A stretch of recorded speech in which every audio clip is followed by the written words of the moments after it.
एक बात जीवन भर याद रखिए, आपका खुश रहना ही आपके बुरे चाहने वालों के लिए सबसे बड़ी सजा हो सकती है। आजकल आपका मतलब है तो ही जिक्र है, वरना किसी को किसी का फिक्र नहीं है। सिर्फ पैसों से ही लॉटरी नहीं लगती। एक अच्छे इंसान का जिंदगी में मिलना भी किसी लॉटरी से कम नहीं होता। किसी दूसरे का दिल दुखाकर अपनी खुशियों का उम्मीद कभी मत करना। जो आपको भूल गए उन्हें भूल जाने दो, वो सब याद करेंगे। बस उनके मतलब के दिन तो आने दो।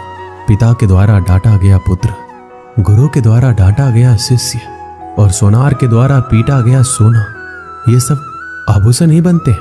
कभी कभी अपने ही अपनों का तमाशा बनाते हैं, क्योंकि वह अपना कहलाने के लायक ही नहीं है। जिंदगी में धोखा मिले तो उदास ना हुआ करो, बल्कि शुक्र मनाया करो कि किसी दोगले इंसान से पीछा छूट गया। जो तुम्हें चाहेगा वह तुमसे कुछ नहीं चाहेगा, यही अटूट सत्य है। जिंदगी में कभी किसी को बेकार मत समझना, क्योंकि बंद पड़ी घड़ी भी दिन में 2-4 बार सही टाइम बता देती है। अगर आपके कुछ अपनों ने ही आपको धोखा दिया है तो समझ लीजिए आपसे उनका मतलब निकल गया है। आजकल जो जितना सीधा और शांत होता है उतना ही खतरनाक होता है। हासिल कीजिए या जाने दीजिए, मगर अपने स्वार्थ के लिए किसी का इस्तेमाल मत कीजिए। दुनिया में माता पिता ही एक ऐसे इंसान है जो चाहते हैं कि मेरे बच्चे मुझसे ज्यादा कामयाब बने, जो धोखा खाने और दुख मिलने के बाद भी गलत रास्तों पर नहीं जाता और ईमानदारी से अपना कार्य करता है। ऐसा इंसान ईश्वर को सबसे प्रिय होता है और अंत में ऐसे इंसान की जीत निश्चित हो जाती है। भरोसा रखना मेरे कृष्णा पर, जो यहाँ तक लाया है वही आगे लेकर जाएगा। दरिया बनकर किसी को डुबोने से बेहतर है कि जरिया बनकर किसी को बचा लिया जाए। कदर और वक्त भी कमाल के होते हैं। जिसकी कदर करो वह वक्त नहीं देता, जिसको वक्त दो वह कदर नहीं करता। ईश्वर अगर दे तो उसे कोई छीन नहीं सकता, अगर वो छीन ले तो फिर कोई उसे दे नहीं सकता। इस दुनिया में 2 तरह के लोग होते हैं। पहली वो जो छोटी सी मुसीबत आने के बाद डर जाते और घबरा जाते, दुखी हो जाते। दूसरे वो लोग उनकी जिंदगी में कितनी भी बड़ी मुश्किलें आ जाए लेकिन हमेशा खुश रहते हैं, हर मुसीबत में खुद को संभाल लेते हैं। एक वो होते हैं जिनके पास सब कुछ होता है लेकिन फिर भी हमेशा दुखी दिखते हैं, और दूसरे वो जिनके पास चाहे कुछ भी ना हो लेकिन फिर भी वो हमेशा खुश रहते हैं। गिरना भी अच्छा है, औकात का पता चलता है। बढ़ते हैं जब हाथ उठाने को तब अपनों का पता चलता है। सुकून दुनिया की सबसे महंगी चीज है। भरोसा अगर ईश्वर पर है तो जो लिखा है तकदीर में वही पाओगे। अगर भरोसा खुद पर है, ईश्वर वही लिखेगा जो आप चाहोगे। श्री कृष्ण कहते हैं, जिसने सीख लिया कि कब, कहां और कैसे बोलना है, उसको जिंदगी में सफल होने से कोई नहीं रोक सकता। जैसे कमान से निकला तीर वापस नहीं आ सकता, वैसे ही मुंह से बोले गए शब्द कभी वापस नहीं आ सकते। इसलिए जब भी मुंह खोलो तो सोच समझकर बोलो। दूसरों के गुलाम बनकर खुश रहने के बजाय आजाद होकर खुद के दुखों का सामना किया जाना चाहिए। भले ही आपकी जिंदगी में कितने भी कष्ट हो, लेकिन अगर आप आजाद हो तो आप वास्तविक मनुष्य हो। जरूरी नहीं कि अच्छी बातें करने वाला इंसान अच्छा हो। आजकल साजिश रचने वाले भी बहुत मीठा बोला करते हैं। जिंदगी में सही लोगों की तलाश कभी मत करो, आप ही सही बन जाओ। क्या पता आपको मिलकर किसी की तलाश पूरी हो जाए। याद रखना, दूसरों से उम्मीद रखोगे तो हार जाओगे और खुद से उम्मीद रखोगे तो जीत जाओगे। इंसान समझ नहीं पाता कि जिन चीजों के पीछे वो भाग रहा है वह हमेशा के लिए नहीं रहने वाली। अगर कोई चीज शाश्वत है तो वो है आत्मा, हमारे मन का सुकून, हमारे मन की शांति, और बाकी जो कुछ भी है वह हमेशा नहीं रह सकता। जब भी आप कोई बुरा कार्य करते हो या अच्छा कार्य करते हो, आपको लगता है कोई नहीं देख रहा है। भगवान कहते हैं, तुम जो कुछ भी कर रहे हो मेरी दृष्टि सदैव तुम पर है, इसलिए ये मत समझो कि तुम अकेले हो। भगवान आपके साथ हमेशा होते हैं। एक बात हमेशा याद रखना, इज्जत कभी इंसान की नहीं होती, इज्जत हमेशा जरूरत की होती है। जरूरत खत्म, इज्जत खत्म। जो इंसान हमेशा शिकायतों से भरा रहता है वह कभी खुश नहीं रह सकता। जो इंसान हमेशा धन्यवाद के भाव से, हमेशा शुक्रिया के भाव से भरा रहता है वह हमेशा खुश रहता है। उस इंसान की जिंदगी में आपको सुकून और शांति दिखाई देगी। धरती पर आज तक एक भी ऐसा इंसान पैदा नहीं हुआ जिसकी जिंदगी में दुख ना आया हो, वह चाहे दुनिया का सबसे अमीर इंसान हो या दुनिया का सबसे गरीब इंसान। यहाँ तक कि प्रभु श्री राम और प्रभु कृष्ण जी को भी अपने जीवन में काफी दुखों का सामना करना पड़ा, लेकिन कहते हैं जिस नजर से आप इस दुनिया में रहते हैं वैसे ही दुनिया को दिखाई देगी। इसलिए हर हालात में खुश रहना सीखो, क्योंकि खुशी एक ऐसी चीज है जो आपको उम्मीद और ताकत देती है अपने हालातों को बदलने की। संसार में परेशानी देने वालों की हस्ती कितनी भी बड़ी क्यों ना हो, पर भगवान की कृपा दृष्टि से बड़ी नहीं हो सकती। उस शिक्षा का कोई मतलब नहीं है जो इंसानियत नहीं सिखाती।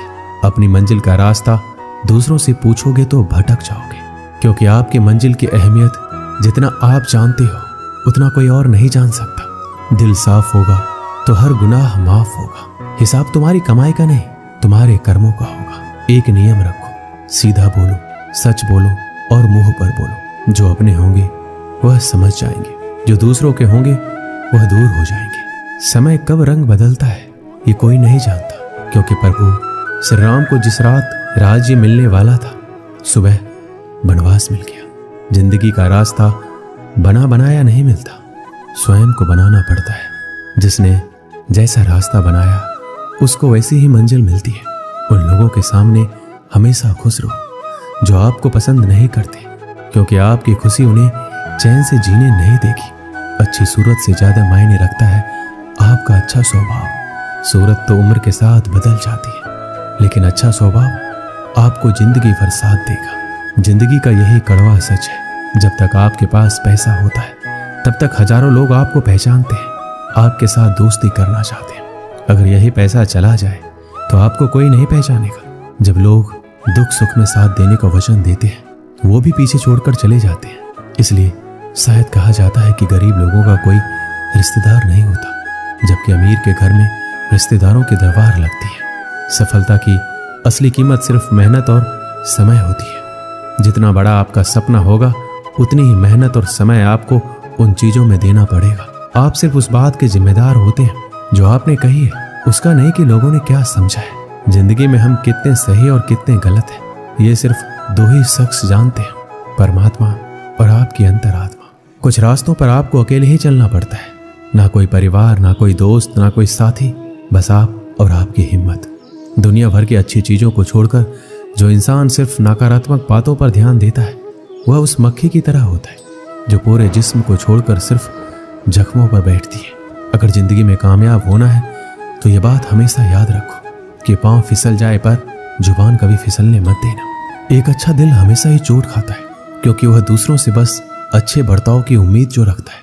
कोई जितना भी बोले अपने आप को शांत रखो, क्योंकि धूप कितना भी तेज हो समुद्र को सुखा नहीं सकती। दुनिया में वही शख्स उदास रहता है जो खुद से ज्यादा दूसरों की परवाह करता है। झुकना बहुत अच्छी बात है, जो कि नर्मता की पहचान है, पर आत्मसम्मान खोकर झुकना पड़े तो खुद को खोने के समान है। सब लोग यही बोलते हैं कि दुनिया मतलबी है, पर यह कोई नहीं बोलता कि मैं मतलबी हूं। समय, सत्ता, संपत्ति और शरीर चाहे साथ दे या ना दे, लेकिन समझदारी और अच्छे संबंध हमेशा साथ देते हैं। अहंकार और अकर दोनों ही जीवन में सबसे बड़े दुश्मन हैं, क्योंकि ये ना तो आपको किसी के होने देते ना ही, और ना ही कोई आपका होना चाहता है। पैसा सिर्फ जीवन शैली बदल सकता है, दिमाग, नियत और किस्मत नहीं। जिंदगी में खूबसूरत तो बहुत लोग होते हैं, लेकिन जो जिंदगी को खूबसूरत बना दे ऐसे लोग बहुत कम होते हैं। कभी अपनी तारीफ भी खुद कर लिया करो, क्योंकि बुराई करने के लिए रिश्तेदार जो बैठे हैं। कलम तभी तक साफ और अच्छी लिख पाती है जब वह थोड़ा रुक कर चलती है। अगर आपकी दिशा सही है तो आपको चिंता करने की कोई जरूरत नहीं है, बस आपको ये करना है कि सदैव चलते रहना है। अगर आप उन चीजों की कदर नहीं करते जो आपके पास है तो आप कभी खुश नहीं रह सकते हो। जिंदगी में उतार चढ़ाव और सुख दुख के बाद भी जो आपका साथ ना छोड़े उस व्यक्ति का आप हमेशा कद्र करें। इंसान वह बन सकता है जो बनने का सपना देखता है। हम क्या करते हैं ये जरूरी नहीं, पर जो भी काम करते हैं वह सच्चे मन और दिल से करना चाहिए। दिल में अगर संतोष हो जहां भी जाओगे खुश रहोगे, लेकिन अगर दिल में संतोष नहीं तो कभी भी खुश नहीं रह सकते। दूसरों की बुराई ढूंढने से कोई लाभ नहीं, क्योंकि अगर आप दूसरों की बुराइयां ढूंढोगे तो उनकी अच्छाइयां आपको कभी दिखेगी ही नहीं। श्री कृष्ण कहते हैं अपमान का बदला लड़ाई करके नहीं, सामने वाले से अधिक सफल होकर लिया। बुरा करने का ख्याल आए तो कल पर टालो, अच्छा करने का ख्याल आए तो आज ही कर डालो। परिवर्तन ही संसार का नियम है। पृथ्वी भी स्थिर नहीं है, ये भी घूमती रहती है। दिन खत्म होने के बाद रात आती है, बहुत गर्मी के बाद बारिश होती है। ये बातें पुष्टि करती है कि परिवर्तनशीलता संसार का नियम है। इसलिए उन बातों और वस्तुओं के लिए दुखी होने की आवश्यकता नहीं है जो निश्चित नहीं है। परिवर्तन स्वीकार करना आपको हर कठिन परिस्थिति में खुश रहने की शक्ति देता है। जीवन एक बड़ा सफर है, आपको हर किसी को जवाब देने और हर चीज पर प्रतिक्रिया करने की जरूरत नहीं है। अगर समय तुम्हारा इंतजार नहीं करता तो तुम सही समय का इंतजार क्यों करते हो? स्मरण रहे, जो समय चल रहा है वही तुम्हारे लिए बेहतर समय है। जीवन में संकट आने पर निराश होने की आवश्यकता नहीं है, उनसे नफरत करने की भी जरूरत नहीं है, क्योंकि कठिनाइयों के कारण हम मजबूत होते हैं। कठिनाइयां हमें जीना सिखाती है। इसके अलावा हमारी हिम्मत और आत्मविश्वास को बढ़ाती है, हमारे अंदर छिपी हुई ताकत और क्षमताओं को प्रदर्शित करने के लिए एक अच्छा मौका देती है। समस्या का समाधान इस बात पर निर्भर करता है कि हमारा सलाहकार कौन है। यह बहुत महत्वपूर्ण है, क्योंकि दुर्योधन शकुनी से सलाह लेता था और अर्जुन श्री कृष्ण से। शंका का कोई इलाज नहीं है, चरित्र का कोई प्रमाण नहीं। कामयाब होना है तो एक गांठ बांध लो, भले ही पांव फिसल जाए, लेकिन जुबान कभी फिसलना नहीं चाहिए। अपनी नजर उस पर रखो जिसे तुम पाना चाहते हो, उस पर नहीं जिसे तुम खो चुके हो। इंसान की आदत है, नहीं मिला तो धैर्य नहीं करता और मिल जाए तो कदर नहीं करता। जिंदगी में सब लोग दोस्त या रिश्तेदार बनकर नहीं आते, कुछ लोग सबक बनकर भी आते। पीठ हमेशा मजबूत रखनी चाहिए, क्योंकि सहवासी और धोखा दोनों पीछे से ही मिलते हैं। कुछ लोग आपसे इसलिए भी नफरत करने लग जाते हैं क्योंकि आपकी सही बातें उन्हें कड़वी लग जाती है। जो साथ रहकर किसी और का हो वो दूर रहे तो ही अच्छा है। किस्मत सिर्फ मेहनत से बदलती है, बैठकर सोचते रहने से नहीं। श्री कृष्ण कहते हैं, यदि मेरा भक्त मौन होकर सब कुछ सुन रहा है तो स्मरण रखिए, उसकी मौन और विश्वास का उत्तर मैं स्वयं दूंगा। एक समय की बात है, गुरुकुल में शिक्षा प्राप्त कर रहे एक शिष्य को अपने पिता का संदेश मिला। पिता ने उसे घर बुलाया था। बिना देर किए शिष्य गुरु के पास गया और उनसे घर जाने की अनुमति मांगी। गुरु द्वारा अनुमति दे दी गई और अगले दिन शिष्य घर की ओर चल पड़ा। वह पैदल जा रहा था, गर्मी के दिन थे, रास्ते में उसे प्यास लग गई। वह पानी का स्रोत ढूंढते हुए आगे बढ़ने लगा। रास्ते के किनारे उसे एक कुआं दिखाई पड़ा। उसने कुएं से पानी निकाला और उसने प्यास बुझाई। उस कुएं का पानी शीतल और मीठा था। शिष्य उसे पीकर तृप्त हो गया। वह आगे बढ़ने को हुआ ही था कि उनके मन में विचार आया, इतना मीठा जल मैंने आज तक कभी नहीं पिया, मुझे गुरुजी के लिए यह जल ले जाना चाहिए, वह भी तो इस मीठे जल का पान करके देखे। यह सोचकर उसने कुएं से जल निकाला और पानी भरने के थैला में पानी भरकर वापस गुरुकुल की ओर चल पड़ा। गुरुकुल में उसे देख गुरुजी चकित होकर पूछा, वत्स तुम इतनी जल्दी लौट आए? शिष्य ने उन्हें वापसी का कारण बताया और पानी से भरा हुआ जल उनकी ओर बढ़ा दिया। गुरुजी ने वह जल पिया और बोले, वत्स ये तो गंगा जल की तरह है, इसे ग्रहण कर मेरी आत्मा तृप्त हो गई। गुरु के शब्द सुन शिष्य प्रसन्न हो गया। उसने पुनः गुरु से आज्ञा ली और अपने घर की ओर निकल गया। शिष्य द्वारा लाया गया गुरुजी के पास ही रखा था, उसमें कुछ जल अब भी शेष था। उस शिष्य के जाने के कुछ देर बाद गुरुकुल का एक छात्र गुरुजी के पास आया। उसने वह जल पीने की इच्छा जताई तो गुरुजी ने उसे पानी से भरा थैला दे दिया। छात्र ने पानी से भरा थैले के जल का एक घूंट अपने मुंह में भरा और तुरंत बाहर थूक दिया। वह बोला, गुरुजी ये जल कितना कड़वा है, मैं तो उस शिष्य की आपके द्वारा की गई प्रशंसा सुन इसका स्वाद लेने आया था, किंतु अब मैं समझ नहीं पा रहा हूं कि आपने झूठी प्रशंसा क्यों की। गुरुजी ने उत्तर दिया, वत्स हो सकता है इस जल में शीतलता और मिठास नहीं है, किंतु इसमें कोई संदेह नहीं है, इसे लाने वाले के मन में मिठास अवश्य है। जब उसने वह जल पिया तो मेरे प्रति मन में उमड़े प्रेम के कारण वह पानी भरने वाला थैला में जल भरकर गुरुकुल वापस लौट आया, ताकि मैं उस जल की मिठास का अनुभव कर सकूं। मैंने जब इस जल को ग्रहण किया तो मुझे इसका स्वाद ठीक नहीं लगा, किंतु मैं उस शिष्य के हृदय में उमड़े प्रेम को देखते हुए उसे दुखी नहीं करना चाहता था, इसलिए मैंने इस जल की प्रशंसा की। यह भी संभव है कि पानी भरने वाला थैला साफ न होने के कारण जल का स्वाद बिगाड़ दिया हो और वैसा ना रहा हो जैसा कि कुएं से निकाला गया था। जो भी हो, मेरे लिए वो मायने नहीं रखता। जो मायने रखता है वह है शिष्य का मेरे प्रति प्रेम। उस प्रेम की मिठास मेरे लिए जल की मिठास से अधिक महत्वपूर्ण है। इस कहानी से हमें क्या सीख मिलती है? हमें किसी भी घटना का सकारात्मक पक्ष देखना चाहिए। नकारात्मक पक्ष देखकर न सिर्फ हम अपना मन मलिन करते हैं बल्कि दूसरों को भी। इसलिए सदा अच्छाई पर ध्यान दें। दोस्तों, इस वीडियो में बस इतना ही। मिलते हैं अगली वीडियो में अपना ख्याल रखिएगा। जय श्री कृष्ण।